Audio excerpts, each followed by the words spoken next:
New developments in the case of a 10-year-old who traveled to Indiana to get an abortion. Indiana's Attorney General appeared on Fox News last night questioning whether the doctor who performed the abortion properly reported the situation. We're gathering the information, we're gathering the evidence as we speak, and we're going to fight this to the end, including looking at her licensure. If she failed to report, and in Indiana, it's a crime to intentionally not report. WRTV's Caitlin Kendall has been looking into Attorney General Rakita's statement all day. And Caitlin, tell us what you're learning today. Well, Mark, first, you need to know that it is still not clear whether Dr. Bernard failed to properly report the abortion or the abuse. We just don't know at this point, and here is why. We begin with what we know. That is a 10-year-old Ohio girl got an abortion in Indianapolis, believed to be performed by Dr. Caitlin Bernard with IU Health. The girl came here because after the Supreme Court overturned Roe v. Wade, Ohio wouldn't perform the abortion.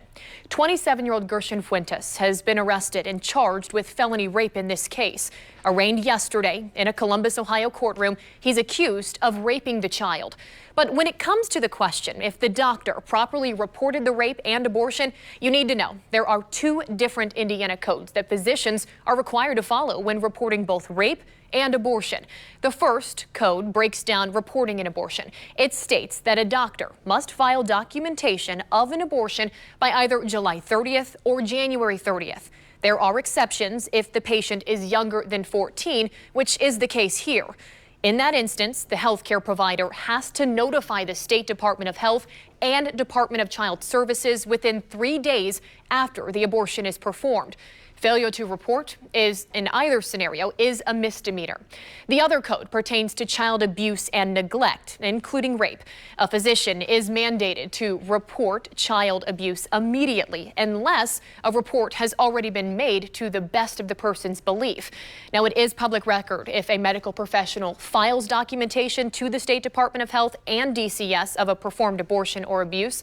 We have requested a copy of those documents to check the dates to see if Dr. Bernard reported the abortion in the required time. And just into the newsroom, we can tell you that a statement from Dr. Bernard's legal team, here's a portion of it. It's the statement Delaney and Delaney Law Firm said, quote, "My client, Dr. Caitlin Bernard, took every appropriate and proper action in accordance with the law and both her medical and ethical training as a physician." Now, she followed all relevant policies, procedures, and regulations in this case, just as she does every day to provide the best possible care for her patients, end quote. They go on to say that Dr. Caitlin Bernard has not been disciplined by her employer, which is IU Health.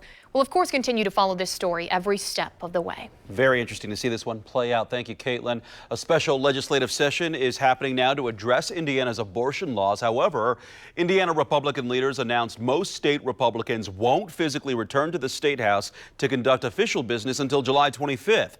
So official discussion on further abortion restrictions in our state likely won't happen until the final week of July.